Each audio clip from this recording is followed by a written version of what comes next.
Assalomu alaykum, hurmatli qarindoshlar.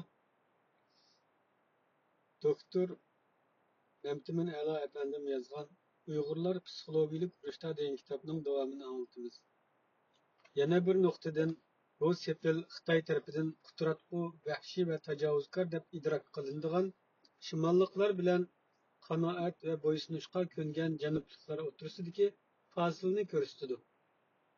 Uningda yo'chunliq, yovvoyilik, turoqsizlik va oldin belgili bo'lmaslik elib keladigan qalaymaqonchilik bilan jimjitlik, madarchilik, fazilat, qoida-usul va raishlik bilan xarakterlanadigan tartiblik hayot o'tirisidagi to'qinishning doiraga elinishi va shu orqali tizginlanishi bor.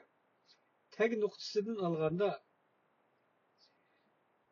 nuqtadan olganda u yayliq madaniyati bilan terimchilik madaniyati o'tirisidagi to'qinishni tashqirlab, ya'ni proyeksiyalab, uni bir-biriga ro'baro holda yoshirin xirislashib turadigan holatda bartaraf qilish yo'lidir. Albatta, tashqaridan keladigan tahlikani to'sishni ko'zlagan fasil shuning bilan bir vaqtda ichindikining tashqariga chiqishini to'saydi. Uningda tashqaridagilarning ichiga kirishi rag'batlantirilmagandek, ichidagilarning tashqariga chiqishi rag'batlantirilmaydi. Bu ma'nodan fasil qarmoqqa har qanday shakldagi aloqani qo'llab ketmaydigan sistemdek ko'rindi. Uning sirlik qiyofatiga va asirlik sukutiga keskin bir buyruq singib ketgandek va bu orqali uning ichi bilan teshi o'tirisidagi aloqa kontrol qilingandek ko'rindi.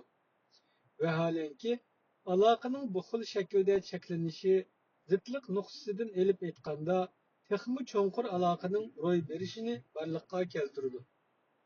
Hasil tashqaridagilarning uning ichiga kirish istikini qanchalik g'idiqlasa, qo'zg'asa, ichidagilarning uningdan halqib tashqariga chiqish vasvasasini shunchalik qo'zg'ab turdi.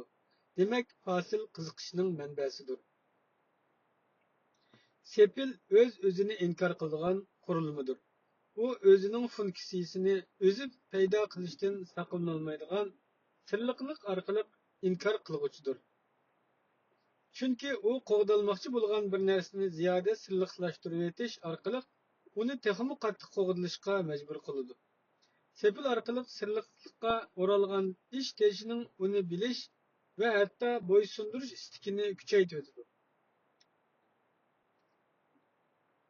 Sepil orqali sirliqlikqa o'ralgan ish teshining uni bilish va hatto bo'ysundirish istikini kuchaytiradi.